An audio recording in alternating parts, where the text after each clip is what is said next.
नमस्कार, आप देख रहे हैं जनता मांगे जवाब। मैं हूं आपके साथ राघवेंद्र ओझा। आज बात फूल सिंह बरैया के उस बयान की जो न केवल आपत्तिजनक है बल्कि एक जनप्रतिनिधि की सामाजिक जिम्मेदारी पर भी गंभीर सवाल खड़े करता है। अनुसूचित जाति जनजाति समुदाय को लेकर की गई टिप्पणी संवैधानिक मूल्यों के खिलाफ है। दूसरी ओर कांग्रेस का बयान से किनारा करना और मंच पर मौजूद वरिष्ठ नेताओं की चुप्पी पार्टी की नैतिक कमजोरी को भी दर्शाती है। यह बयान यह भी बताता है कि भारतीय राजनीति में संवेदनशील सामाजिक मुद्दों पर जिम्मेदार और मर्यादित संवाद का गंभीर अभाव है और इसी अभाव पर आज चर्चा होगी। लेकिन उससे पहले यह रिपोर्ट देख लेते हैं।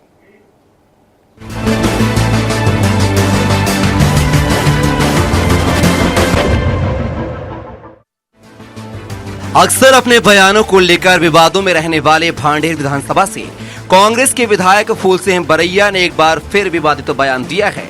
उन्होंने कहा कि अनुसूचित जाति जनजाति के सांसद विधायकों की स्थिति जानवरों जैसी है। फूल सिंह बरैया यही नहीं रुके, उन्होंने आगे कहा कि आदिवासी क्षेत्रों में हनुमान जी की प्रतिमा बांटी जा रही है। कोशिश करें कि वे हिंदू न बन पाएं। जब वे मन से यह बयान दे रहे थे तब पूर्व मुख्यमंत्री दिग्विजय सिंह सहित वरिष्ठ नेता मौजूद थे, पर किसी ने उन्हें ना ही रोका और ना ही टोका। हमारे प्रतिनिधि कैसे हो जाएंगे? जैसे कुत्ते के मुंह पर बनी पट्टी। ठीक है, तो इसका कारण क्या है कि कुत्ते को भौंकने की छोड़िए, काटने की छोड़िए कुत्ते को, कुत्ता भौंक भी नहीं पाएगा।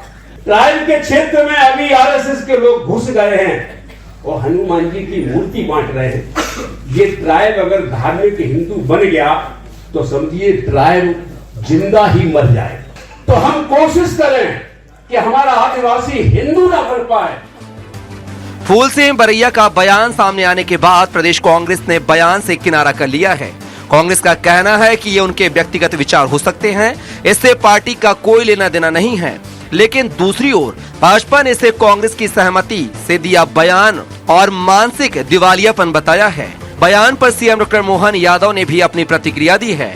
उन्होंने कहा है कि कांग्रेस सिर्फ बोलती है लेकिन कुछ नहीं करती, लेकिन बीजेपी ने हर वर्ग को स्थान दिया है, यहाँ तक कि द्रौपदी मुर्मू को देश का राष्ट्रपति तक बनाया। हमारे दल ने पहली बार आदिवासी बहन को राष्ट्रपति पद तक पहुंचाया। ये हमारे दल ने किया। हमारे ही दल के माध्यम से हमारे माननीय सभी गवर्नरों में इस बात का ध्यान रखा गया। सबको साथ में लेके चलने का, सबका साथ सबका विकास। सभी राज्यों के मुख्यमंत्री इस बात के उदाहरण हैं। हमारे आप बताओ, इसी रायपुर में माननीय विष्णुदेव साय जी, उड़ीसा में माननीय मुख्यमंत्री मोहन चरण मांझी जी। तो ये हमारे दल की विशेषता है कि हम सबका विचार करते हैं। कांग्रेस खाली बोलती है, करती है। ऐसे शब्दों का प्रयोग पहले तो जनप्रतिनिधि के लिए करना बड़ी निंदाजनक बात है। जनप्रतिनिधि अच्छा हो बुरा हो कैसा हो, वो जनता से चुना हुआ आता है। ऐसे शब्दों का प्रयोग हमें थोड़ा अपने आचरण पर थोड़ा निगाह रखना चाहिए। फूल सिंह बरैया का बयान एक जनप्रतिनिधि की सामाजिक जिम्मेदारी पर भी सवाल खड़े करता है। अनुसूचित जाति जनजाति समुदाय को लेकर की गई टिप्पणी संवैधानिक मूल्यों के खिलाफ है। कांग्रेस का बयान से किनारा करना और मंच पर मौजूद वरिष्ठ नेताओं की चुप्पी पार्टी की नैतिक कमजोरी दर्शाती है। बयान ये बताने के लिए काफी है कि भारतीय राजनीति में संवेदनशील सामाजिक मुद्दों पर जिम्मेदार और मर्यादित संवाद का गंभीर अभाव है। जिस कुर्सी पर बैठकर नेता समाज को दिशा देने की बात करते हैं, उसी कुर्सी से अगर अपमान और असंवेदनशीलता टपकने लगे तो सवाल नेता की जिम्मेदारी पर नहीं, उसकी समझ पर उठते हैं। मंच, माइक और पद मिलते ही भाषा की मर्यादा भूल जाना यही बताता है कि जिम्मेदारी ओढ़ी नहीं गई, बस पहन ली गई है। Bureau report, Swaraj express, Bhopal. Baraiya के बोल जहर का घोल, इस पर चर्चा के लिए हमारे साथ मौजूद हैं सागर कसेरा जी, बीजेपी प्रवक्ता हमारे साथ जुड़ रहे हैं। सुनील बोरसे जी, प्रदेश संयुक्त सचिव हैं, मध्य प्रदेश कांग्रेस कमेटी कोऑर्डिनेटर, बहुजन इंटेलेक्ट के हमारे साथ जुड़े स्टूडियो मौजूद है। रूपेंद्र सुलेरे जी, वरिष्ठ पत्रकार के तौर पर जुड़े हैं। आप तीनों का बहुत बहुत स्वागत है स्वराज एक्सप्रेस के इस खास पेशकश जनता मांगे जवाब में। सुनील बोरसे जी, शुरुआत आपसे करता हूं। पल्ला तो झाड़ लिया है कांग्रेस ने, यह कह के कि उनका यह व्यक्तिगत बयान है, लेकिन सवाल मेरा यह है कि क्या कांग्रेस की यह राजनीतिक शिष्टाचार है क्या? उस मंच पर, जिस मंच पर दिग्विजय सिंह जैसे बड़े नेता बैठे हैं, उनके सामने इस तरह के बयान, इस तरह की टिप्पणी और अपने ही समुदाय के नेताओं को कटघरे में खड़ा कर देना, कुत्ते से तुलना कर देना, मुझे तो ऐसी कोई स्थिति अब तक SC/ST के उन विधायकों और मंत्रियों और नेताओं के साथ नहीं नजर आई। अगर कांग्रेस को नजर आई हो या फूल सिंह बरैया को नजर आई हो तो ये कैसे दिख गई आपको? इस पर क्या कुछ रिएक्शन है कांग्रेस के? सुनील जी। नमस्कार जी नमस्कार। जैसा भी आप लोगों ने बयान दिखाया कि फूल सिंह बरैया जी ने जो बयान दिए हैं कि जो अनुसूचित जाति जनजाति के विधायक हैं उनकी तुलना कुत्ते से की गई, लेकिन बयान को ठीक से बताया नहीं गया। बात चल रही थी सेपरेट इलेक्टोर की, जो 1930, 31, 32 में राउंड टेबल कॉन्फ्रेंस के बाद में कम्युनल अवार्ड घोषित हुआ था। उसमें सेपरेट इलेक्टोरल की बात आई थी और अयोध्या जेल में एक पुनः पेट का समझौता हुआ था 1932 में, जिसमें ज्वाइंट इलेक्टोरल की और सेपरेट इलेक्टोरल की बहस चल रही थी।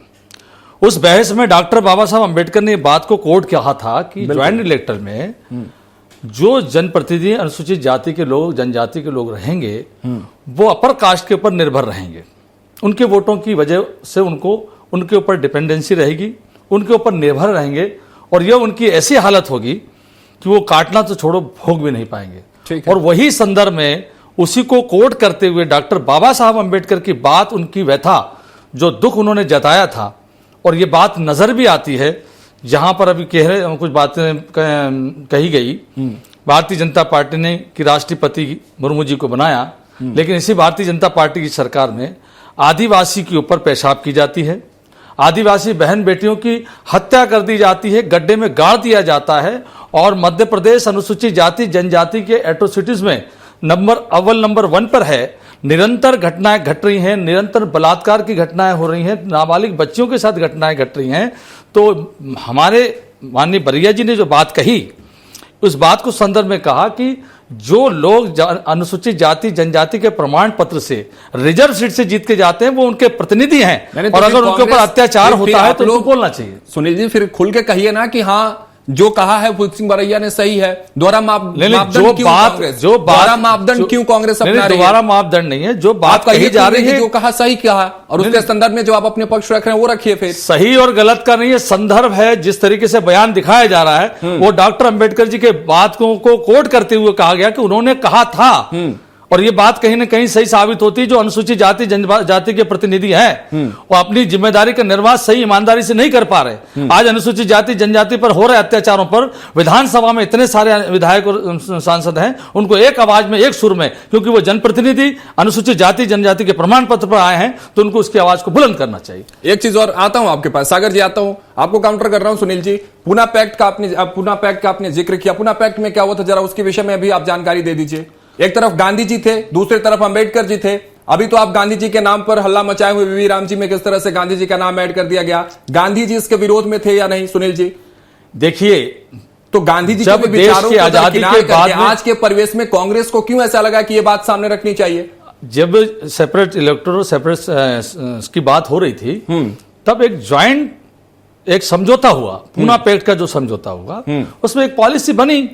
उसी समय इस बहस के दौरान ये बातें आई और उसी बातों को कोट किया गया। जब ये बातें आई कि साहब सेपरेट इलेक्टोरल और ज्वाइंट इलेक्टोरल में जो समझौता हुआ, मसौदा तैयार हुआ, उसमें दोनों तरफ से अंबेडकर जी की बातें मानी गई, कुछ गांधी जी की बातें मान करके, और उस मात्रा में जो है ज्वाइंट इलेक्टोरल जो है डिसीजन हुआ।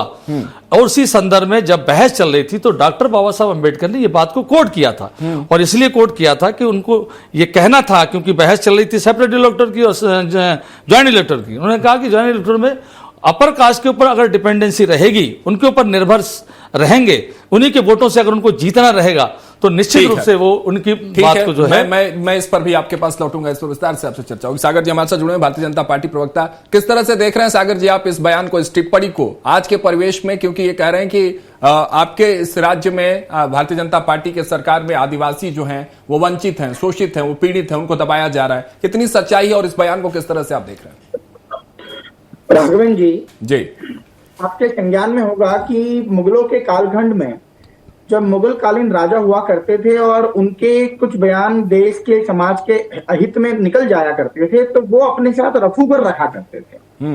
वो रफूबर क्या करते थे, बड़ी शातिराना तरीके से, चतुराई से उनके बयानों को तोड़ मोड़ करके समाज के हित में प्रस्तुत करने का काम करते थे। आज ये बोरसे जी वही कार्य करते दिखाई दे रहे हैं।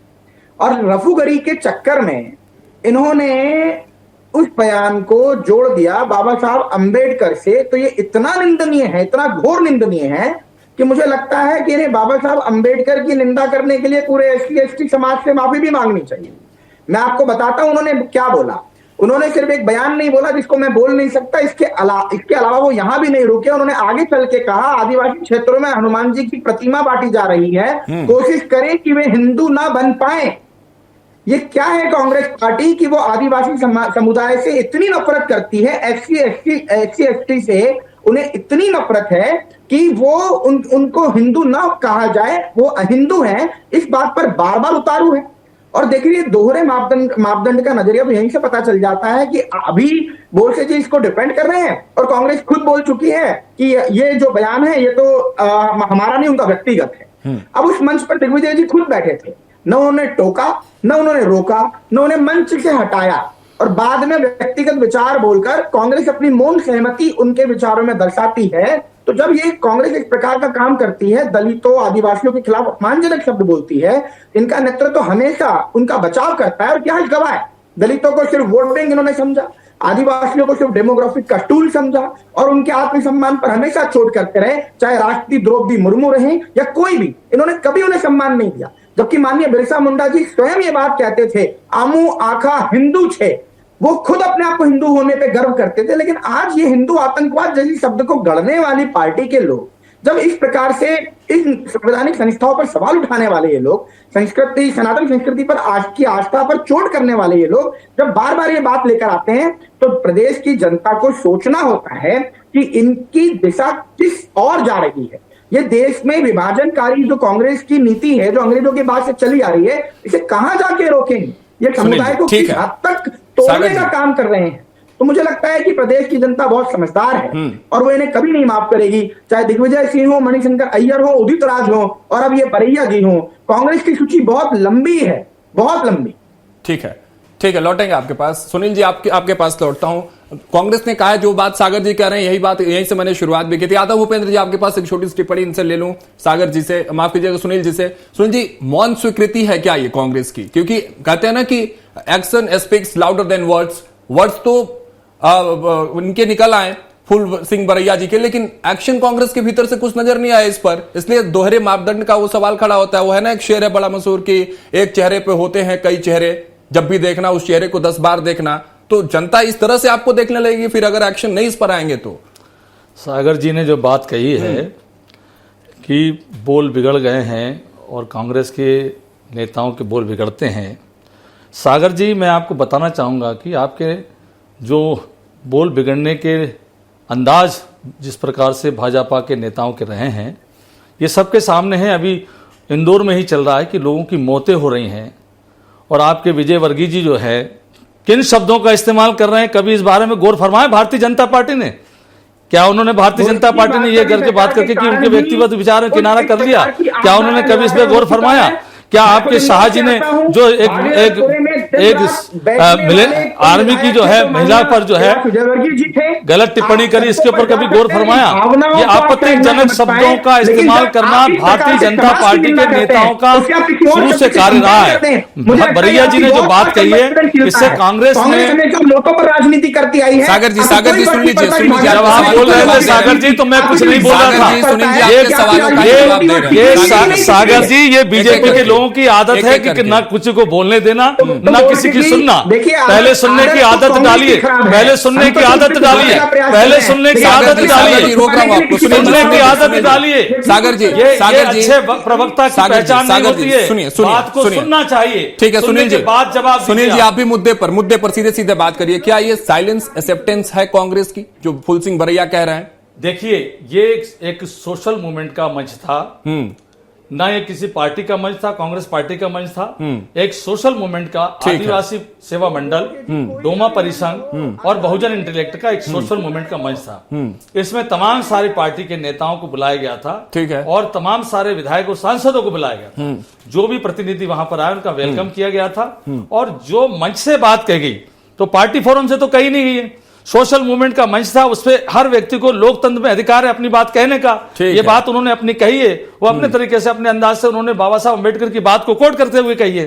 कोई पार्टी के बैनर से तो कहीं नहीं, पार्टी का क्या बोल। लेकिन बाबा साहब अम्बेडकर ने ये तो नहीं कहा था कि, एक मिनट सागर जी, आपके सवाल में ले रहा हूं, आप ही का सवाल मैं ले रहा हूं, आपके पास लौटूंगा। बाबा साहब अम्बेडकर ने तो ये नहीं कहा कि आदिवासियों हिंदू मत हो जाना, आरएसएस के प्रेशर की बात, ऐसी कोई बात तो अम्बेडकर जी ने नहीं की थी। तो क्या नहीं लगता है क्या कि आदिवासी अस्मिता को बचाने के लिए धार्मिक लड़ाई आप छेड़ रहे हैं फिर खुले मंच से? शायद आप लोगों को जानकारी होगी, आदिवासी समाज का एक बहुत बड़ा समुदाय ये बात को बार बार कह रहा है कि आदिवासी हिंदू नहीं है।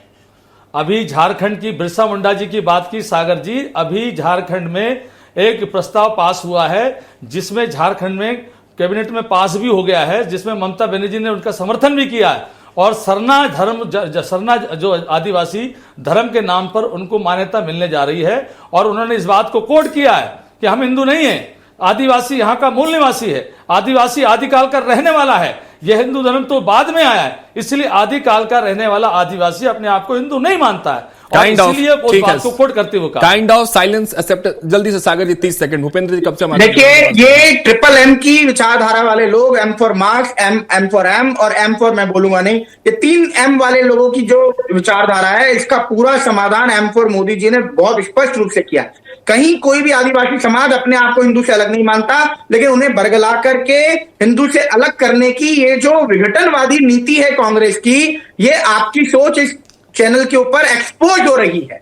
और समस्त आदिवासी समुदाय अखंड हिंदू सनातन सभ्यता संस्कृति का हिस्सा है। आदिवासी समाज भगवान राम जी के समय से हिंदू सनातन सभ्यता संस्कृति का हिस्सा है। आप उसे अलग करना चाहते हैं, मुझे लगता है कि पूरा देश आपको इस चीज के लिए कभी माफ नहीं करेगा, और आपको इस चीज के लिए माफी मांगनी चाहिए आदिवासी समुदाय से भी और पूरे एसटी समुदाय से, क्योंकि आप बार-बार एक विचार को बार-बार दोहरा रहे हैं, लौटेंगे आपके पास। चाहते हैं अपनी विघटनवादी नीति, अपनी विघटनवादी सोच उस समुदाय के ऊपर। कांग्रेस कह रही है कांग्रेस का मंच नहीं था, एक सामाजिक मंच था, वहां से उन्होंने व्यक्तिगत तौर से जो भी बात भीमराव अम्बेडकर की बात को कोट करते हुए कह दिया। लेकिन आप अपने अनुभव से इस पूरे विषय को, इस पूरे टिप्पणी को, इस पूरे बयान को, इस पूरे कमेंट को किस तरह से देख रहे हैं? क्या ये एक इमोशनल पिच तैयार करने की कोशिश की गई है, या सच में कोई सामाजिक आक्रोश की भावना आप उसमें देख पा रहे हैं? भूपेंद्र जी देखिए, निश्चित रूप से एक राजनीतिक रूप में एक डिवीजन करने की कोशिश की जा रही है और एक नैरेटिव बनाया जा रहा है। जब उन्होंने ये बात कही उसमें, तो कांग्रेस ने कहा कि ये उनके व्यक्तिगत विचार हैं, और आज जिस तरह से वो कांग्रेस के प्रवक्ता उनको उनके जो कथन कहे हैं उनका बचाव कर रहे हैं, तो देखिए दोनों एक कंट्रोवर्सी चीजें हैं। ये एक सीधी बात कही कांग्रेस के लोगों ने कि उनके निजी विचार थे, उन्होंने निजी बात कही, बात खत्म, ठीक। दूसरी बात, फूल सिंह जी बरैया जी आज जो भी स्थिति पाए हैं, उनकी शिक्षा BE तक है, वो बैचलर ऑफ इंजीनियरिंग किए हुए हैं और काफी वरिष्ठ नेता हैं, और उन्होंने भाजपा से अपनी राजनीति शुरू की थी 1990 से, और 2003 तक रहे। उन्होंने लगभग 11 विधानसभा सीटें मध्य प्रदेश में दिलाई हैं, और उसके बाद 2018 में वो कांग्रेस में आए, और 2020 में राज्यसभा का चुनाव भी लड़े थे, कांग्रेस ने लड़ाया था उसके बाद, और वो काशीराम जी के भी काफी निकट रहे। देखिए, आज वो भी संवैधानिक रूप से आर्टिकल 19 के तहत उन्होंने अभिव्यक्ति की स्वतंत्रता, लेकिन अभिव्यक्ति की स्वतंत्रता इस मायने में होनी चाहिए कि देश की एकता और अखंडता कायम रहे। बात ये नहीं, आज से 77 वर्ष पूर्व जो स्थिति थी समाज की, तो उसी के तहत बाबा राव अम्बेडकर जी ने आज आरक्षण की व्यवस्था की थी, और आरक्षण के तहत आज देखिए, चाहे पार्लियामेंट की चीज हो, चाहे लोकसभा की चीज हो, चाहे सरकारी नौकरियों में हो, सारी चीजों में आरक्षण है और समाज आगे बढ़ा है। आज वो 77 साल पुरानी, 78 साल पुरानी बात नहीं रह गई है देश में। तो उस चीज को आज भी रिपीट करना और राजनीति के रूप में वो करना, ये एक निश्चित रूप से एक अच्छी बात नहीं है, क्योंकि हम नेता हैं और हम एक भारत के नागरिक हैं, एक जिम्मेदार नागरिक हैं, साथ साथ एक माननीय भी हैं, आप विधायक भी हैं, तो आपकी ज्यादा जिम्मेदारी बनती है। आज उसी संविधान के तहत आप आज शिक्षित हुए हैं, आप भी उस कम्युनिटी से आते हैं, SC से, लेकिन आप उसी कम्युनिटी से आगे बढ़े हैं। और उन्होंने सबसे महत्वपूर्ण, अम्बेडकर जी ने कहा था कि समाज को जब शिक्षित हो जाएगा तो निश्चित रूप से समाज आगे हो जाएगा, तो उस चीज की बात करना चाहिए ना कि शिक्षित के रूप में बात करनी चाहिए। दूसरी बात, उन्होंने जो स्टेटमेंट दिया दूसरा आदिवासी के रूप में, वो भी बहुत ही निंदनीय स्टेटमेंट है कि देखिए सनातन परंपराएं, ये अलग विषय है कि आप अलग कहते हैं कि वो आदिवासी थे और वो हिंदू नहीं थे, वो ठीक है, लेकिन उनकी जो परंपराएं हैं, उनकी रीति रिवाज है, उनके विवाह संस्कार हैं, उनके देवी देवता हैं, वो सनातनी से मिलते हैं। उसको आप कैसे नकार सकते हैं? और इस बिल्कुल नहीं नकार सकते। और आप ऋग्वेद से देख लीजिए, ऋग्वेद में भी कहा गया है कि चाहे आप महाभारत काल में देख लीजिए, चाहे रामायण के काल में देख लीजिए, निषाद हो चाहे भील हो, वो सब भगवान श्री राम आए या कृष्ण आए तो उस समय वो आदिवासी थे। अब लेकिन जिस तरह से अब नई व्यवस्था के तहत हमने जो आरक्षण और संवैधानिक व्यवस्था की है, तो उसमें नए तरीके से, लेकिन राजनीति वही है कि उस वोट को डिवीजन किया जा रहा है, कि उसमें एक हवा दी जा रही है कि आपको इस तरह से शोषित किया गया, आप इस तरह से, अरे भाई शोषित अगर किया भी गया, माना लिया, लेकिन आज तो नहीं हो रहा शोषित, भाई उसकी सजा नई पीढ़ी को क्यों दी जाए और इस तरह से नैरेटिव क्यों बनाया जाए? अगर कभी कोई, आज तो सब बराबर की बात करते हैं और कानून का राज्य है, आज उनको संवैधानिक अधिकार दिए हैं, SC ST का एक्ट दिया है, उनकी जातिगत, और उसके तहत बहुत प्रताड़ित भी हुए हैं लोग। मैं ये नहीं कह रहा हूं कि ये सब चीजें खत्म हो गई हैं, लेकिन इस चीजों में निश्चित रूप से गिरावट आई है, उनका सामाजिक स्तर बढ़ा है, चाहे वो आदिवासी लोग हों, चाहे वो SC कम्युनिटी के लोग हों, लेकिन उसमें एक डिवीजन किया जा रहा है, डिवीजन के रूप में एक SC के एक विशेष समुदाय के रूप में उनका किया जा रहा है, और ST के जो आदिवासी समुदाय के रूप में जो अपने आप को मानते हैं कि हम उस पद्धति नहीं, हम यहीं से हैं और हम हिंदू नहीं है, उनका एक ग्रुप बना के, और ये एक कुछ मुस्लिम पैक्ट बना के और OBC पैक्ट करके एक ये वोट कलेक्टेड वोट बनाया जा रहा है। ये राजनीति के ये निश्चित रूप से देश को विभाजन करने की स्थिति में बनेगा, मेरा ये मानना है। दूसरी बात, वो आज जो फूल सिंह बरैया जी के पहले भी स्टेटमेंट कही आए हैं और उससे भी पार्टी को नुकसान हुआ है। भूपेंद्र जी, एक महत्वपूर्ण सवाल आपसे समझना चाहता हूं। देखिए, सारा मसला वोट बैंक का है, इससे भी दरकिनार नहीं किया जा सकता। आने वाले आगामी चुनावों में इस तरह की बयानबाजी जो हो रही है, SC ST को साधने की ये कोशिश हो सकती है, एक रणनीति भी हो सकती है। जो साइलेंस एक्सेप्टेंस की बात बीजेपी कर रही है, वो भी, उसमें कितनी सच्चाई है तो कांग्रेस ही जाने। लेकिन ये नैरेटिव कितना सेट करने में कामयाब हो पाएंगे इस तरह की बयानबाजियां, टिप्पणी आगामी चुनाव में? जल्दी से 30 सेकंड में भूपेंद्र जी। देखिए, 68 सीटें हैं, महत्वपूर्ण सीटें हैं मध्य प्रदेश में, और मध्य प्रदेश ST बहुल क्षेत्र है, मतलब यहाँ आदिवासी, और देश में लगभग 15 करोड़ आदिवासी लोग हैं। उसके तहत जैसे अभी कांग्रेस प्रवक्ता ने कहा कि झारखंड के, तो झारखंड का वो चुनाव जो जिस तरह से हुआ है, वहां की डेमोग्राफी चेंज हुई है, वहां के आदिवासियों के रिश्ते वो बांग्लादेश या मुस्लिम लोगों से हो गए हैं, वो अब वो दूसरी पद्धति बन गए हैं, वो इस तरह, तो ये कई चीजें बदल रही हैं, मैं ये नहीं कह रहा हूं, लेकिन सबको अपना धर्म स्वीकार करने और धर्म बदलने की भी स्वतंत्रता है इस संविधान में। तो नियम और कानून बात करेंगे, लेकिन हम सब जिम्मेदार लोग हैं, इसको राजनीति के रूप में हम राजनीति की किस सीमा तक जाना चाहते हैं ये भी तय करना पड़ेगा राजनेताओं को, क्योंकि देश नहीं रहेगा तो राजनीति क्या रहेगी? हमारा जो आज जिस तरह से हम राजनीति कर रहे हैं और जिस तरह से हम राजनीति की सीमाओं को बढ़ा रहे हैं, उनकी सीमाओं का एक सीमाकरण नहीं कर रहे हैं, तो ये दुर्भाग्यपूर्ण है, क्योंकि हमारी पीढ़ी ने हमको राजनीति दी है, हमारी भी जिम्मेदारी बनती है कि हम अगली पीढ़ी को भी सुरक्षित राजनीति की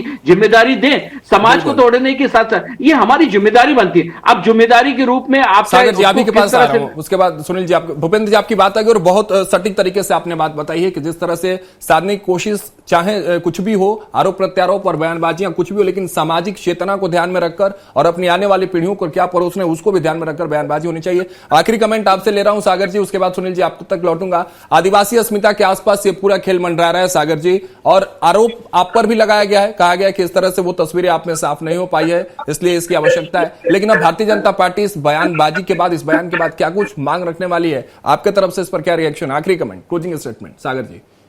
देखिए, सबसे पहले तो ये जरूरी होगा कि ये बात को समझी जाए कि ये नीति आ कहां से रही है। तो अंग्रेजों के समय के पहले से कॉलोनियल नीति, मशीनरी विमर्श और divide and rule, tribe versus Hindu, ये अंग्रेजों ने पहली बार नैरेटिव करा। आज कांग्रेस उससे आगे बढ़ा रही है, लेकिन ये बात कोई नहीं झुटला सकता कि आदिवासी हिंदू धर्म का हिस्सा है। हिंदू सनातन सभ्यता उनसे ही आई है। भारत में वेद, उपनिषद, रामायण, महाभारत, पुराण, इन सभी में ग्रंथों में वनवासी, गिरिजन, निषाद, भील, किरात, सबरी, गोड़ ऐसे समुदायों का वर्णन है। रामायण में सबरी आदिवासी महिला थी, महाभारत में एकलव्य, भील, किरात थे, पुराणों में गोड़ कोल संतान थे। ये सभी सनातन परंपरा के अभिन्न अंग है। अब जब आप इस प्रकार का नैरेटिव गढ़ना चाहते हैं तो ये डिवाइड एंड रूल की प्रोसेस को आगे बढ़ाता है, और इस बात की मैं निंदा करता हूं। और एंटायर भाजपा परिवार आदिवासी समाज को अपने परिवार का हिस्सा मानता है। आज भाजपा के शासन में ही हम आदिवासी राष्ट्रपति तक पहुंच पाए। आज भारतीय जनता पार्टी आदिवासियों को नेतृत्व देने का काम करे, नीति देने का काम करे, उनकी समस्याओं को दूर कर उन तक उन सही संसाधन पहुंचाने का प्रयास कर रही है। आज सबके साथ सबके विकास की भागीदारी में उनको जोड़ा गया है और जब अंतिम व्यक्ति तक हमारा शासन के केंद्र में लेकर आने का प्रयास है। समय हमारे पास कम है। सुनील बोरसे जी, आपकी बात आ गई। सागर जी, सोच दी है, ठीक है, आपकी बात आ गई है। सबका साथ सबका विकास। सुनील जी, ये तो कह रहे हैं सब कुछ सही है, सबका साथ सबका विकास, फिर क्यों लगा चाहे फूल सिंह बरैया को या कांग्रेस को कि आदिवासी खतरे में है? और ऐसी बयानबाजी क्या समाज को बांटने और धर्म के नाम पर टुकड़े टुकड़े करने की जो उदाहरण वो नहीं पेश करती है? सुनील जी, सागर जी ने बात कही कि भारतीय जनता पार्टी आदिवासियों को एक हिंदू धर्म और सनातन धर्म का हिस्सा मानती है। क्या भारतीय जनता पार्टी के नेता ने सीधी में जल्दी उस परिवार के आदिवासी के ऊपर पेशाब करके ये दर्शाने का प्रयास किया है कि उसको परिवार का हिस्सा मानती है और ये निरंतर अनुसूचित जनजाति के ऊपर हो रहे अत्याचार ये एहसास दिलाती है कि वो अनुसूचित जनजाति को अपने परिवार का हिस्सा मानती है।